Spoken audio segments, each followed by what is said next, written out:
toujours sur la fibre. Là, les techniciens sont venus, ça passe pas. Donc là, j'ai envoyé l'aiguille et la sonde. Et là, on est en butée. Et on le rentre au pied de la haie. Voilà, on va pas en buter le truc. On l'entend au pied de la haie, plus loin. Et du coup, ils ont fait un nouveau regard parce que le fourreau avait été coupé en même temps qu'ils avaient refait l'assainissement. Sauf qu'il n'y a pas de fourreau qui arrive depuis la maison. Ils ont 2 fourreaux qui partent vers la route, mais ils ont aucun qui part vers la maison. Donc on va essayer de localiser le fourreau au plus près du regard qu'ils ont créé pour pouvoir se raccorder dessus. Donc là, la sonde elle a détecté ici, on était en butée.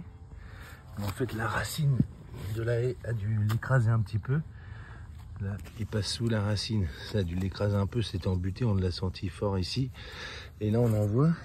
Et en fait, la chambre de tirage, elle est là. La plaque là, et c'était coupé sous la route. Et du coup, ils ont créé un nouveau regard avec 2 fourreaux qui partent à la chambre, mais rien qui part vers la maison.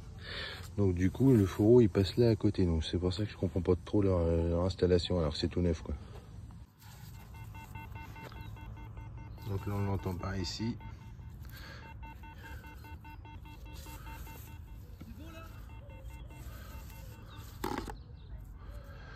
Il faut qu'on arrive à trouver le long du regard. Donc là on a les deux, l'ancien câble téléphonique il est là, mais il bouge plus d'un poil, et dans la maison il doit être coupé en intermédiaire, il bouge plus. Et là on a les 2 fourreaux neufs. Oh, on arrive, merci monsieur. Et là ils les ont fait arriver là, alors que le fourreau arrive ici. Et là on est embuté au bord de la route.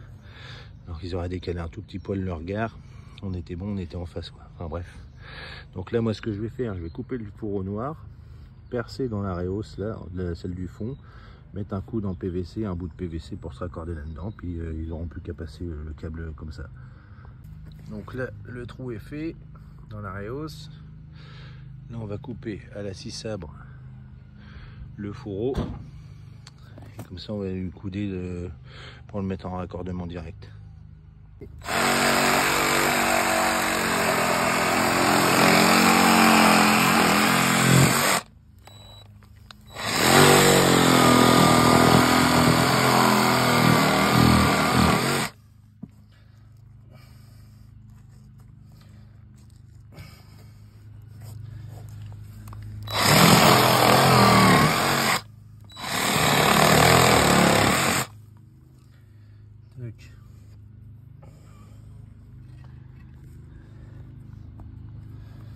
Là, le câble il était dedans. De toute façon il n'était plus dans la maison. Donc. Bon, je privilégie toujours les coudes à 45 parce qu'un coude à 90 pour passer une aiguille ou autre c'est pas évident.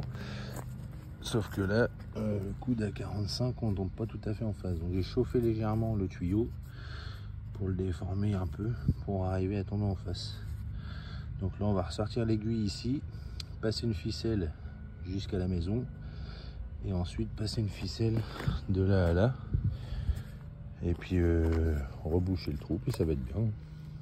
Donc voilà ce que ça donne une fois fini. Tuyau chauffé légèrement, la ficelle arrive bien là jusque dans la maison, et là on va faire le petit tronçon là, puis on est bon. Donc là ma ficelle arrive bien là, de là à là, bon il n'y en a pas pour longtemps, et après on arrive tout là-bas au bout dans une autre chambre où il y a le boîtier répartition fibre. Donc les gars n'ont plus qu'à tirer sur la ficelle, impeccable.